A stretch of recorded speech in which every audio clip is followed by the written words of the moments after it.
사람은 누구나 맑고 깨끗한 것을 좋아합니다.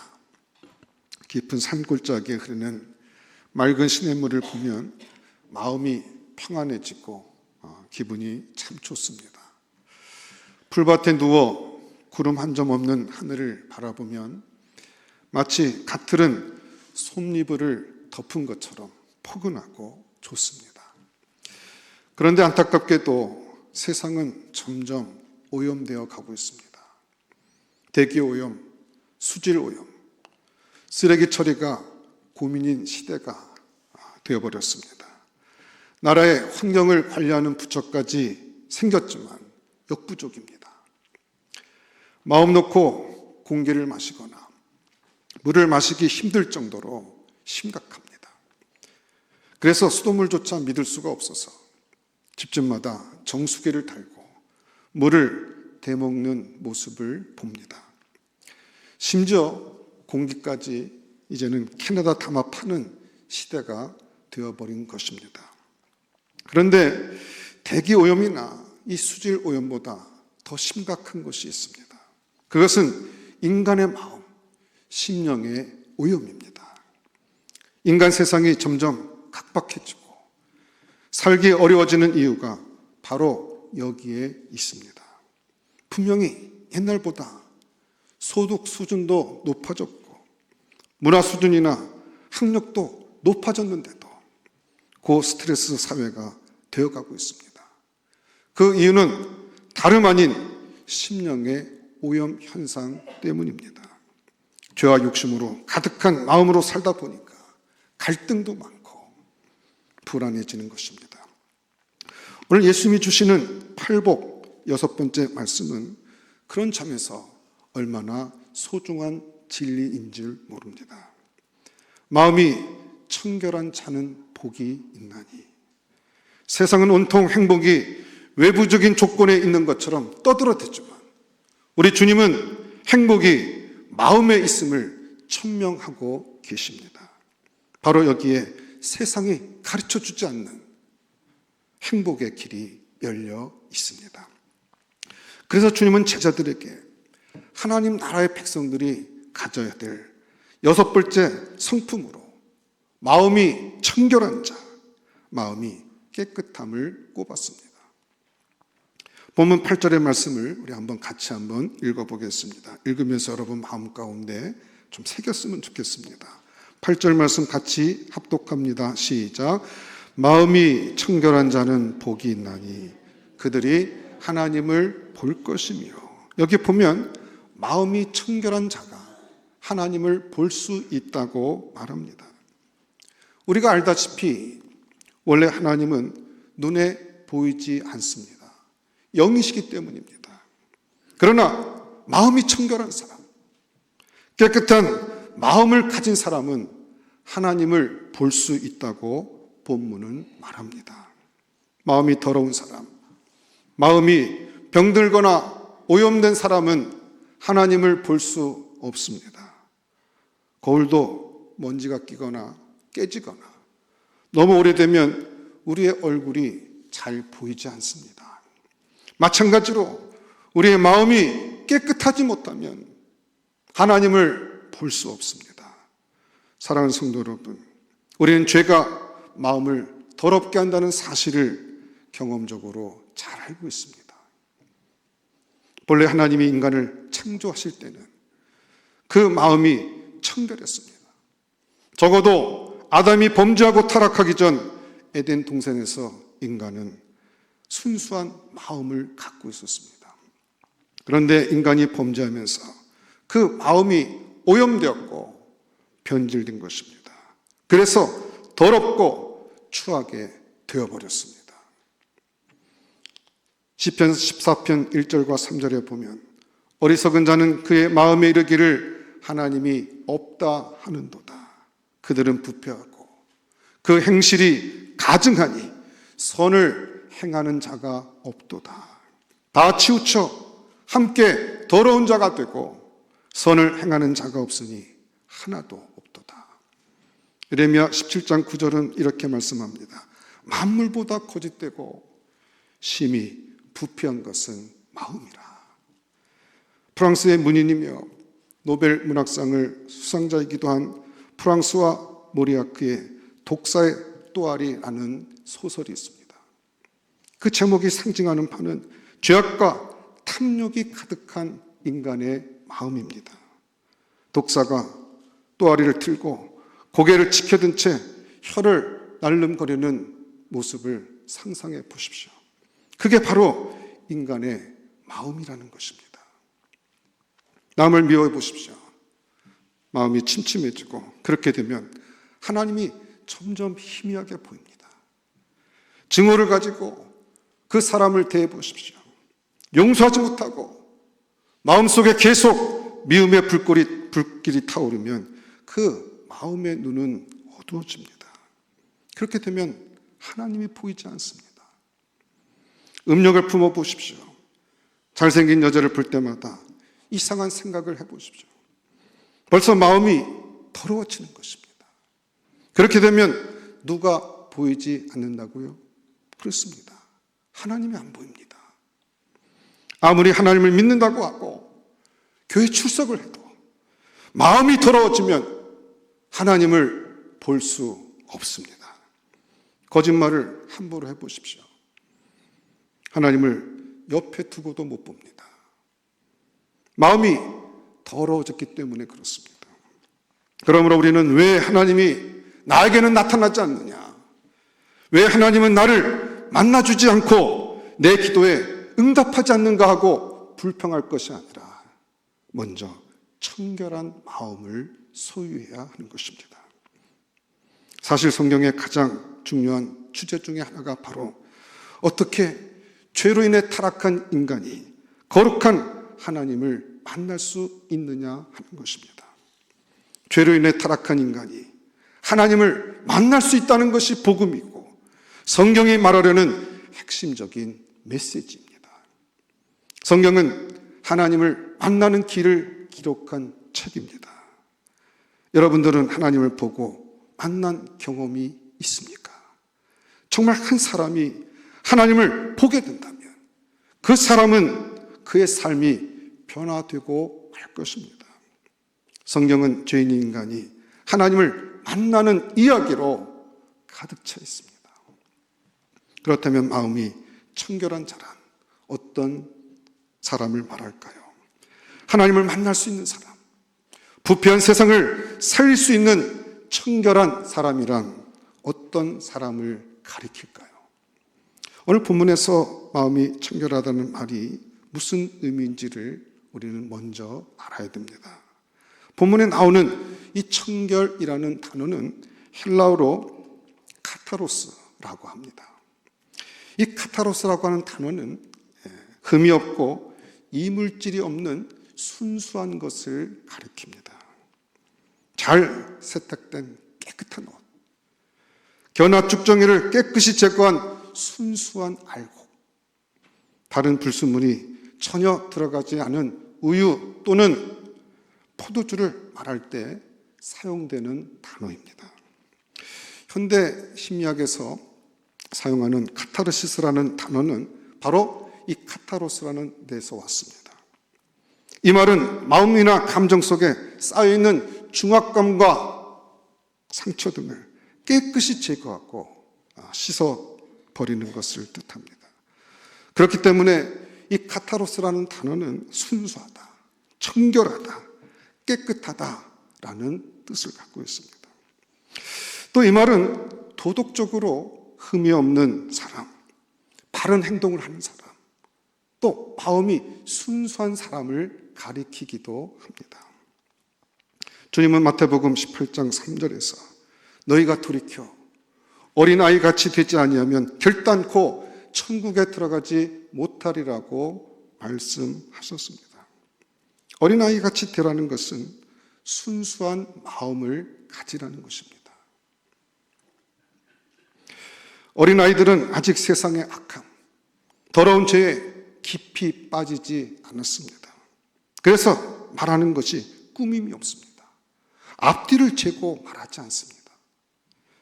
있는 그대로를 보고 말하는 순수함이 있습니다. 이런 순수한 마음이 청결한 마음과 통합니다. 둘째로 본문에서 말하는 청결함이란 두 마음이 아니라 한 마음을 가지는 것을 의미합니다. 싱글 마인드, 갈라지지 않는 마음. 소위 우리가 흔히 말하는 일심, 일편단심을 의미합니다. 우리의 삶의 초점은 하나이어야 합니다. 우리의 초점이 여러 개이면 무엇을 제대로 볼 수가 없습니다. 그래서 야고보서 4장 8절에 보면 하나님을 가까이 하라.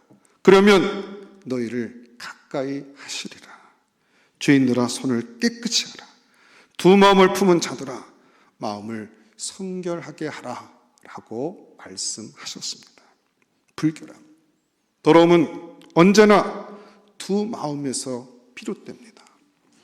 한 아내와 살면서 다른 여자와 관계를 맺고 있다든지, 한 남편과 살면서 다른 남자와 관계를 맺고 있다면 그것은 불결한 삶입니다.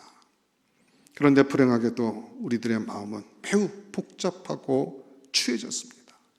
순수하지 못합니다. 말은 이렇게 하는데 속에는 다른 의도를 갖고 있기도 합니다. 겉으로는 웃는데 속으로는 비수를 갈기도 합니다. 하나님을 섬기면서 동시에 세상을 섬깁니다. 한 입으로 하나님을 찬양하고 그 입으로 욕을 하기도 합니다. 성경 공부하러 다니던 발걸음이 술집으로 향합니다. 이런 것은 청결하지 못한 모습입니다. 하나님은 우리 그리스도인들이 깨끗한 마음, 두 마음이 아니라 한 마음 갖기를 원하십니다. 우리들의 마음이 깨끗하고 단순하지 않는 한 결코 진정한 행복을 맛볼 수 없고 더군다나 우리는 하나님을 볼 수가 없다는 것입니다. 키에르케고르는 기독교 철학자라는 것을 우리가 잘 압니다. 이 사람은 평생 독신으로 생활했기 때문에 주변에 있는 여자들의 유혹을 자주 받았던 것 같습니다. 언젠가 그가 마음에 드는 어떤 창녀 때문에 그는 몹시 고통을 당했습니다. 거기에 말려 들어가면 어려워진다는 것을 누구보다도 그가 잘 알고 있었기 때문입니다. 그런데 자꾸 마음이 끌리자 어떻게 할 수가 없어서 몹시 괴로워하면서 자신의 일기장에 이런 말을 기록해 두었습니다. 마음의 깨끗함, 진정한 마음의 깨끗함이란 오직 한 가지 목적에 몰두하는 데서 오는 것입니다. 하나님께 속한 거룩한 목적에 내가 몰두할 때만 나는 내 마음이 깨끗해지는 것을 느낍니다. 그렇습니다. 오직 하나님을 보고자 하는 거룩한 열망, 거룩하신 하나님 앞으로 나가고자 하는 그 거룩한 열망이 가슴을 가득 채울 때 마음이 더러워질 틈이 없다는 것입니다. 그러므로 결론은 간단합니다. 우리는 한 마음을 가져야 합니다. 다른 것 바라보지 않고 하나님만 바라보기로 결단해야 한다는 것입니다. 그렇게 해야만 청결한 마음을 소유할 수 있는 것입니다. 그런데 우리는 여기에서 우리가 청결해야 될 부분이 마음이라는 사실에 주의해야 합니다. 예수님은 마음이 청결한 자가 복이 있나니 라고 하셨습니다. 마음이 청결하라고 말씀하셨다는 것입니다. 사람의 삶에 있어서 가장 중요한 부분이 마음의 문제입니다. 어떤 마음을 가지고 있는가가 한 인생의 모든 것을 좌우합니다. 사람의 마음은 모든 생각과 감정 그리고 의지의 중심입니다. 말하자면 인격의 핵심 부위입니다. 마음의 상태가 고스란히 그 사람의 인격과 행실에 배어납니다. 그래서 성경은 이렇게 증거합니다. 잠언서 23장 7절에 보면 대저 그 마음의 생각이 어떠하면 그 위인도 그러한즉 잠언 4장 23절에 보면 모든 지킬 만한 것 중에 더욱 내 마음을 지키라. 생명의 근원이 이에서 남이라고 말씀하십니다. 다시 말씀드리면 마음이 그 사람 자체입니다. 겉으로 드러나는 모습은 얼마든지 포장할 수 있습니다. 그러나 하나님은 속이지 못합니다. 성경은 인간의 육체를 결코 무시하지 않지만 강조하지도 않습니다. 사람들은 외모에 관심이 많습니다. 그러나 성경은 그 사람의 키가 얼마냐, 얼굴이 예쁜가, 얼마나 뚱뚱한가, 말랐느냐 등에 관심을 가지지 않습니다. 인간의 똑똑함도 강조하지 않습니다. 그가 어느 학교를 나오고 또 얼마나 많이 배웠느냐도 묻지 않습니다. 성경은 언제나 인간의 마음을 문제 삼고 있습니다. 대부분의 사람들은 겉으로만 죄를 짓지 않고 법적으로만 문제가 없다면 상관없다고 생각합니다. 겉으로만 살인하지 않고 간음하지 않고 거짓말하지 않고 남에게 피해를 주지 않는다면 대부분 인격자라고 말을 합니다. 그러나 인간의 내면은 겉으로 드러나는 것과는 전혀 다를 수 있습니다. 좋은 옷을 입고 교양 있게 보이는데 사기꾼일 수 있습니다. 학벌이 뛰어나고 좋은 가정을 갖고 있으면서도 음란한 삶을 살 수 있습니다. 겉으로 보이는 것이 전부가 아니라는 것입니다. 만약 사람들의 마음이 그대로 밖으로 드러난다면 아마 세상은 일대 혼란이 벌어지고 말 것입니다. 우리의 내면은 미움과 질투, 음란함, 세상적인 욕망, 거짓과 속임수 등으로 가득 차 있습니다. 단지 이런 것들이 밖으로 잘 드러나지 않을 뿐입니다. 사람들은 워낙 자기 표정 관리를 잘해서 다른 사람에게 자신의 마음이 잘 노출되지 않게 할 뿐인 것입니다. 인간의 마음은 죄로 인해서 더러워져 있다는 것입니다. 한 번은 예수님께서 제자들과 함께 식사를 하는데 바리새인과 서기관들이 시비를 걸어왔습니다. 왜 당신의 제자들은 장로의 유전을 범합니까? 음식을 먹을 때 손을 씻지 않습니까? 라고 항의를 했습니다. 우리가 아는 것처럼 바리새인과 서기관들은 외적인 청결함에만 굉장한 관심을 가진 사람들입니다. 그들은 음식도 철저하게 가려서 먹었습니다. 먹을 수 있는 것과 먹을 수 없는 것을 구분했습니다. 그릇도 구분하고 심지어는 식탁도 구분했습니다. 밖에서 집으로 들어올 때는 발을 씻어야 했고 식탁에서는 반드시 손을 씻어야 했습니다. 이것은 장로들의 유전이었습니다. 그런데 제자들이 손을 씻지 않고 음식을 먹었기 때문에 시비를 걸어온 것입니다. 이때 예수님은 이렇게 말씀하셨습니다. 입으로 들어가는 것이 사람을 더럽게 하는 것이 아니라 입에서 나오는 그것이 사람을 더럽게 하는 것이니라. 그리고 계속해서 말씀하시기를 입에서 나오는 것들은 마음에서 나오느니 이것이야말로 사람을 더럽게 하느니라. 마음에서 나오는 것은 악한 생각과 살인과 간음과 음란과 도적질과 거짓 증언과 비방이니 이런 것들이 사람을 더럽게 하는 것이지 씻지 않은 손으로 먹는 것은 사람을 더럽게 하지 못하느니라. 그리고 예수님은 그들의 외식함에 대해 탄식하시면서 그들을 책망하셨습니다. 과있을진저 외식하는 서기관과 바리새인들이여 회칠한 무덤 같으니 겉으로는 아름답게 보이나 그 안에는 죽은 사람의 뼈와 모든 더러운 것으로 가득하도다. 겉은 회를 칠해서 흰색이 되어 있으니까 깨끗해 보이지만 그 속은 시체가 썩어가는 냄새와 더러움이 있다고 말씀하신 것입니다. 예수는 무섭게 그 사람의 내면을 꿰뚫어 보신 것입니다. 밖으로 드러나는 행동 이전에 그 사람의 마음이 어떠한가를 주님께서는 문제 삼으셨던 것입니다. 그래서 예수님은 마음의 미움을 품고 형제에게 분노하고 형제를 미련한 놈이라고 하는 자는 이미 살인한 자요. 또 여자를 보고 마음에 음욕을 품은 자는 이미 간음한 자라고 말씀하셨던 것입니다. 그러므로 사랑하는 성도 여러분, 저와 여러분들의 마음이 청결해야 됩니다.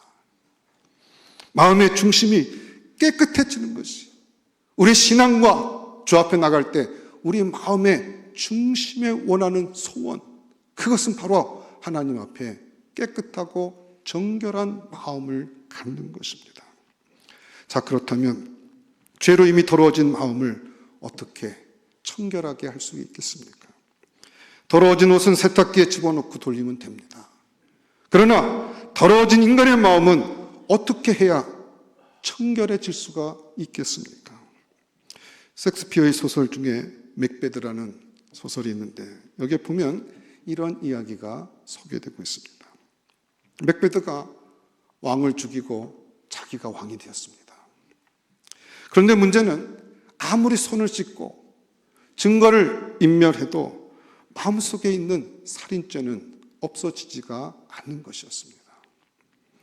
그는 깊은 죄책감에 시달리고 불면증에 시달려 있습니다. 견딜 수 없었던 그는 의사에게 도움을 청했더니 의사가 짐작을 하고 이 병은 내가 고칠 병이 아니라 왕이 스스로 마음에서 고쳐야 합니다 라고 말했습니다. 그러자 그는 절망 가운데 이렇게 탄식합니다. 오, 아라비아의 향수를 다 가지고도 이 손 하나 말끔히 할 수 없단 말인가. 내 마음의 죄책감을 파내버릴 망각죄는 세상에 없는 것일까. 셰익스피어는 맥베드의 입을 통해서 죄를 씻을 것은 지구상에 없다. 자기 마음 안에 있는 죄를 그 무엇으로 씻어낼 수 있겠는가. 그 어떤 노력으로도 그 무엇으로도 안 된다라고 말하고 있는 것입니다.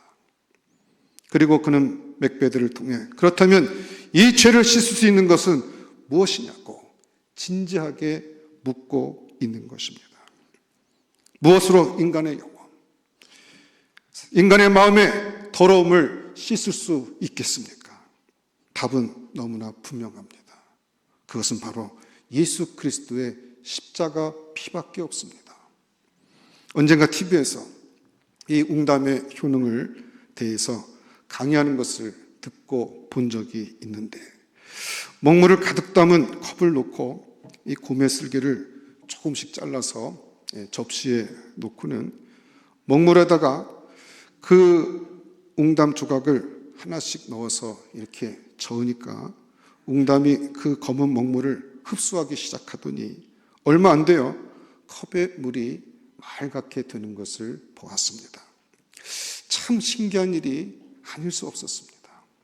그런데 저는 그것을 보면서 먹물을 맑게 하듯이 인간의 주홍 같은 죄, 그리고 진홍 같은 죄를 예수 그리스도의 보혈이 정결케 할 수 있다는 사실을 생각했습니다. 그렇습니다. 더러운 그 마음의 찌꺼기들이, 음란한 생각들과 거짓된 마음들이 예수의 피로 깨끗이 씻김을 받을 수 있습니다. 그래서 성경은 이렇게 말씀합니다. 여호와께서 말씀하시되 오라 우리가 서로 변론하자.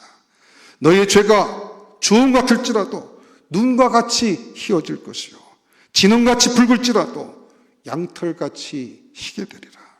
그러므로 우리들의 마음을 청결하게 하려면 우리는 먼저 우리 자신이 죄로 더러워졌음을 솔직하게 고백하고 애통해 할 수 있어야 합니다. 그리고 우리는 예수님께서 십자가에 흘리신 피가 우리를 깨끗게 하신다는 사실을 믿어야 합니다. 예수님의 십자가는 저와 여러분들의 죄를 사하는 유일한 길입니다. 하나님은 오직 십자가만을 통해 인간들의 죄와 더러움을 씻어주셨습니다. 그러므로 십자가만이 인간들의 모든 죄를 사하는 능력입니다. 동시에 십자가만이 죄를 이기는 능력이기도 합니다. 십자가를 통해서 구원받고 십자가를 통해서 죄를 이기는 믿음의 삶을 살 수 있다고 성경은 말씀하고 있는 것입니다. 루터가 종교개혁을 아주 힘있게 하고 있을 때 어느 날 사탄이 루터의 죄목을 써가지고 와서는 루터를 정죄하기 시작합니다. 너는 이런저런 죄를 지었다. 너는 죄인이다. 죄인인 내가 종교개혁을 할 수 있겠느냐 라고 조롱을 합니다. 루터는 그 제목 하나하나를 들으면서 절망에 빠졌습니다. 그때 루터의 눈에 예수님의 피 묻은 손이 나타나서 그 모든 죄를 깨끗이 지우는 것이 보였습니다. 환상을 본 거죠. 루터는 갑자기 힘이 났습니다. 그래서 사탄을 향해서 잉크병을 던지면서 예수의 피, 예수의 피라고 외쳤습니다. 그러자 사탄이 떠나갔습니다. 정말 청결한 마음으로 여러분 이 땅을 살기를 원하십니까? 그렇다면 우리는 성령님께 순종하기로 결단해야 합니다. 갈라디아서 5장 16절에서는 분명히 이렇게 말씀하고 있습니다. 너희는 성령을 따라 행하라. 그리하면 육체의 욕심을 이루지 아니하리라. 그렇습니다. 성령님은 근본적으로 거룩한 영이십니다. 하나님 자신이십니다. 성령님 안에 있으면 죄를 이길 수 있습니다. 성령님께 인도함 받기로, 그리고 성령님께 순종하기로 결단하시기 바랍니다. 마지막으로 마음이 청결한 자가 누리는 놀라운 축복을 보십시다. 본문에 보면 예수님께서는 마음이 청결한 자가 복이 있다. 왜냐하면 하나님을 볼 수 있기 때문이라고 말씀하셨습니다. 우리가 어떻게 우리 눈으로 하나님을 볼 수 있습니까? 이 땅에서 하나님을 본 사람은 아무도 없습니다. 하나님을 본다는 것은 하나님과의 영적인 만남을 의미합니다. 이를테면 하나님의 임재를 느낀다든지 혹은 하나님의 음성을 듣는 것을 말합니다. 우리의 마음이 청결하게 될 때 하나님께서 우리에게 다가오신다는 것입니다. 모세는 그의 나이 80이 되었을 때 가시떨기 불꽃 가운데서 자신을 부르시는 하나님을 만났습니다. 그리고 그의 인생이 바뀌었습니다. 그는 시내산에서 40일 동안 하나님과 대면하기도 했습니다. 거룩하신 하나님과 대면하다가 그가 산에서 내려올 때 그의 얼굴에 광채가 났다고 성경은 말합니다. 하나님을 보고 만나는 것이 인생에 있어서 가장 큰 축복입니다. 위대한 설교자 스펄전이 이런 말을 한 적이 있습니다. 그리스도를 묵상하는 것에는 모든 상처를 치유하는 치유제가 있습니다. 하나님 아버지를 바라보는 것에는 모든 슬픔을 근절시키는 것이 있습니다. 성령의 가마력 안에는 모든 아픈 곳을 잊게 해주는 진통제가 있습니다. 여러분의 슬픔을 잊고자 하십니까? 여러분의 염려를 잊고 싶습니까? 그렇다면 하나님의 은혜의 바다에 깊이 잠겨 보십시오. 하나님의 광대하심에 몰두해 보십시오. 그러면 여러분은 편히 쉬다가 나오는 사람처럼 기운이 나고 생기가 돌 것입니다. 저는 그의 말이 맞다고 생각합니다. 하나님을 열심히 묵상하는 것보다 더 영혼에 위로를 주는 것이 뭐가 있겠습니까? 하나님을 만나고 하나님을 가까이 가서 보는 사람들은 모든 마음의 병에서 치유함을 얻을 것입니다. 여러분 한번 생각해 보십시오. 날마다 하나님을 보고 사는 사람, 그 마음이 하나님으로 가득한 사람, 세상에 이 사람만큼 만족하고 살만한 사람이 어디 있겠습니까? 전능하신 창조주 하나님이 항상 눈앞에 계신다고 생각해 보십시오. 우리가 그 하나님의 현존 앞에서 무엇을 염려하고 누구를 두려워하겠습니까? 우리가 정말 사랑의 하나님을 매일 보고 살 수 있다면 우리가 어떻게 우리 마음에 불만이 쌓일 수가 있고 어떻게 우리가 좌절할 수 있겠습니까? 우리가 날마다 비참해지는 이유는 간단합니다. 하나님이 안 보이기 때문입니다. 왜 우리가 날마다 힘을 잃고 주저앉습니까? 전능하신 하나님이 눈에 보이지 않기 때문입니다. 세상을 보지 마십시오. 세상에 속습니다. 사람을 보지 마십시오. 사람에게 실망할 수 있습니다. 오직 하나님만 보시며 사셔야 합니다. 하나님을 더 가까이 보시며 살아야 합니다. 그것이 우리가 승리하는 비결인 것입니다. 우리 주님은 마음이 청결하여 하나님을 날마다 보고 사는 사람은 정말 행복한 사람이다. 그런 사람을 세상이 어떻게 감당하겠느냐? 그 사람을 누가 이기겠느냐? 누가 그 사람을 좌절시킬 수 있겠느냐? 절망할 수 있겠느냐? 불평불만할 수 있겠느냐고 우리 가운데 말씀하고 있는 것입니다. 여러분, 그렇습니다. 하나님을 보고 사는 사람이 이 세상이 감당할 수 없는 영적 강자가 된다는 말씀입니다. 마지막으로 저는 묻고 싶습니다. 여러분들은 정말 마음이 청결한 자입니까? 삶의 현장에서 하나님을 보고 사는 사람들입니까? 혹시 마음이 더러워져서 하나님이 가까이 계시는데도 보지 못하는 자들은 아니십니까? 마음이 청결한 자에게 보여주시는 그 하나님을 날마다 보며 살아갈 수 있는 우리 베들의 전가족 될 수 있기를 주의 이름으로 축원합니다. 기도하겠습니다. 하나님 감사합니다. 우리의 눈을 열어주시고 깨끗한 심령이 되어서 주님을 보고 그 주님을 누리며 살아갈 수 있는 복된 심령들 되게 하여 주시옵소서. 세상의 혼탁함과 세상 근심, 걱정, 염려에 우리의 마음이 더럽혀지고 갇혀지는 것이 아니라 오직 주를 바라보며 성령의 능력을 힘입고 말씀의 능력 가운데 거하게 될 때 그 하나님의 은혜와 은총 가운데 눈이 열리고 가슴이 열리고 심령이 열려서 하나님의 인도하심을 날마다 민감하게 받고 살아갈 수 있는 믿음의 종들이 다 될 수 있도록 역사하여 주시옵소서. 모든 것 감사하고 예수님 이름으로 기도드렸사옵나이다. 아멘.